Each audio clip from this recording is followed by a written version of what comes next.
Welcome back, Guardian. Thanks for tuning in. As always, I am Ristophilis, and I have all the best Solar Hunter builds for you, but I'm going to package them in a series of a bunch of different episodes, basically, because I couldn't fit them all into one with the gameplay to show you why I'm doing what I'm doing and what mods match what perks, things like that. So I decided I needed to just do it in a series, basically, and this is episode number 1. We're going to talk about the young Ahamkara Spine, a retardedly slept on exotic that I didn't even have any idea was that beast until today, actually. So a lot of testing on it. I'm going to go through a lot of detail so you kind of understand everything. Hit subscribe, become beast. Let's get started with Blood Dragon. Blood Dragon is a 339 build, but it's 338 if you're using Taken Armaments or Fallen Armaments, which we will talk about that all later. If you can't build for mobility, if it's too much to get any type mobility, never try to build for it. If you can't get him 7, just screw the mobility. Focus on your recharge rate and your recovery for a better part of your survival. Now for the helmet, it's going to be a 1 mobility, 2 recovery, survivalist hunter helmet, and you need a grenade charge mod on it. I don't recommend heavy lifting. I actually recommend light reactor for fusion rifles and building for fusion rifles, but it's completely up to you. I just don't have the helmet with light reactor on it that had my grenade charge mod on it, so that's why you see heavy lifting there, but no, it's light reactor. Next up, the arms. Young Ahamkara Spine, completely slept on exotic. The recharge rate of your grenade energy when you do ability kills is insane. I recommend doing a grenade charge mod on your helmet and the Ahamkara Spine, but those who are used to using these are probably thinking I'm nuts for even suggesting that because of this ridiculous recharge rate that you see here. The gameplay that you're seeing right here is with 0 grenade charge mods on, just to show you how much it actually recharges your grenade energy per ability kill. You'll notice that I missed the knives there. I don't have impact induction because they had the momentum transfer, but luckily I had the ×3 playing with fire to go ahead and get that grenade back. You'll see the grenade charge is actually really decent, but it's this gap right here is that I'm trying to close. I want that gap completely closed, and that's what this build is going to do for this when you're doing harder activities. Let's watch some more gameplay so I can explain that a little more in depth. Let me show you a series of events that can happen in combat. You'll see I threw that grenade, but it was of no use to me. But luckily I had throwing knives, and the ability did give me some grenade energy, but I still have that gap there because I don't have the impact induction. Here's another situation where I can throw the knife to get some of it back, and it's almost there, but that tiny gap is still not closed. So those little gaps can pay off during combat when you have harder hitting and multiplied enemies around you. So that was just 1 Minotaur on like a 300 mission, heroic story mission. So here's that situation again in real time. Throw it, and what if that was 2 Minotaur on me? Been nice to have that grenade during that reload, but I didn't have it, and now I do have it. Those seconds can add up. That's more seconds the enemy can keep pushing on you. And when you're in the menagerie, pretty damn hectic. Here's another situation. Through the grenade, do the dodge to get the knives back, hit his body. There's that little gap right there. But like I said, it's just a heroic story mission, so I'm not in too much trouble here. Here's another situation. Miss the grenade, do the dodge, get a little bit of recharge right there. No impact induction because we just had the collection tab version. So like I said, if you have impact induction, then you have a really good piece of gauntlet. Keep that. You can see all the delay in my charge right now. Finally got the knives back. Throw them to him. Get the grenade back, which is all nice. Throw the grenade. We almost have some of it back, but not all of it because that gap is still going to be there. I'd be in really bad trouble if this was anything like the menagerie with 740 enemies right now. And what I'm trying to do is close my ability fight game strategies to mix with my gun game strategies.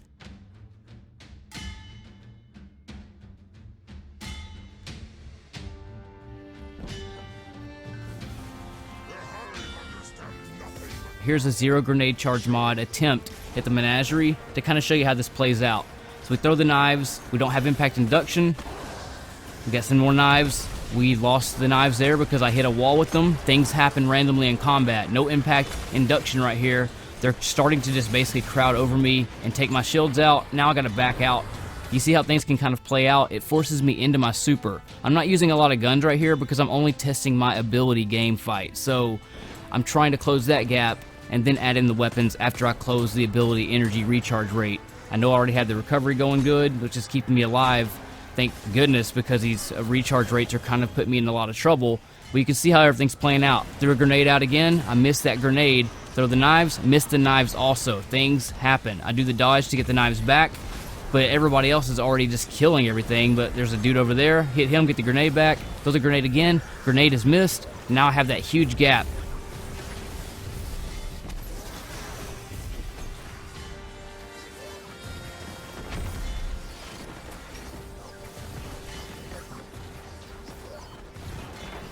So having the dual grenade mods, even though you might think they're not needed a lot, is actually really beast in this. You see it again, that delay in my grenade. I got it again though because I just naturally had more grenade charge by that time.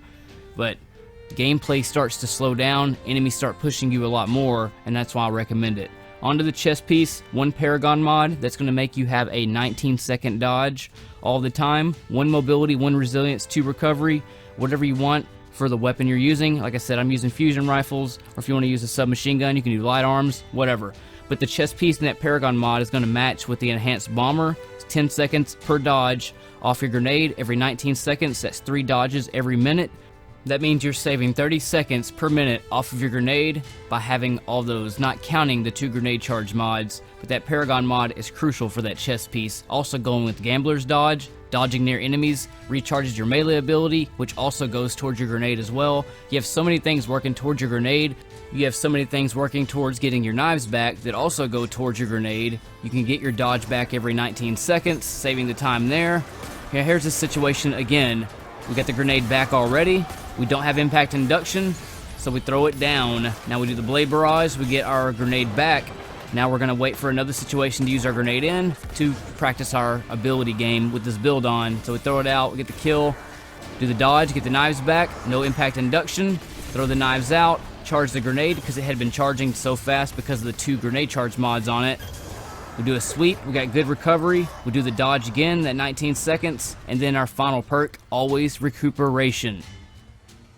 Throughout this entire series, you're always going to be using recuperation and a recovery mod. Unless there's armaments, then you're going to use taken armaments. Another option you can do as well is you want to do 1 grenade charge mod and use taken barrier. Taking damage gives you a 20% decrease in damage for 10 seconds. So it's pretty beast to have against taken enemies. You can get away with it because it offsets it basically by having that huge recovery on top of the taken barrier. So that's just an option you can throw in there. If you just want to do the armaments for fallen or taken, you can do that as well. But watch how this situation is about to play out. This is a prime example of what I mean about closing that gap. I do the dodge to get the 10 seconds off. The 2 grenade charge mods have been charging even faster as if I didn't have them since I threw my last grenade. And when I throw the knives, it was just enough on that red bar ad to go ahead and give me my grenade back, just by charging that much more. But if I would have had no grenade charge mods, it would have still had that tiny little gap before I would have had it back. Throw it again, the grenade charge mods were charging fast enough to go ahead and have it. Here's another situation where I get it, throw the knives and get it right back after I throw it. Now I'm going to do it again. Watch this. Here's a situation that can go wrong. I throw the grenade thinking he's going to come in and charge me, but then I'm like, okay, let me just do my dodge and get my knives back, then I'll get my grenade back by hitting him with the knives. But then, boom. Blueberry takes out the guy. Now I'm worried on just trying to find somebody to hit the knives with. Just letting you know, while I'm running around, those dual grenade charge mods are going even faster than as if I didn't have it. Now I throw my super out to recharge it, throw the grenade, it's a stick, throw the knives, get it instantly back, do the dodge to get the knives back again, throw it down, and kill the wizard. So you see how this kind of just plays out in my favor all the time, where when I now add in my guns, with this constant flow of abilities, it just makes it a run and gun beast mode all the freaking time. Let's watch this play out again. We throw the grenade out, we're going to draw this guy into it, boom, he's hit. We're going to throw the knife now and get it right back, no gap. No gap needed, ever, basically. Do the dodge, get the knives back, look for the next victim to hit the knives with. Hit him, boom, there's a grenade again. Throw the grenade down, wait for somebody to run into it. He's about to charge, draw him into it, he gets hit. Now we have the dodge back because of the 19 seconds. Now we have another ad here, let's dodge to get the knives back, hit him with it, get the grenade back again. Boom, hit him, get some grenade charge. So it's on and on. The only thing it needs is impact induction, but the fact that you can buy these out of the collection tab means you can do one set with the taken barrier and one set with the grenade mod on it, and then just use the momentum transfer, you know, for whatever reason. I guess it kind of helps, but when you have that dodge back, that's what really helps it more than anything because of the Gambler's Dodge.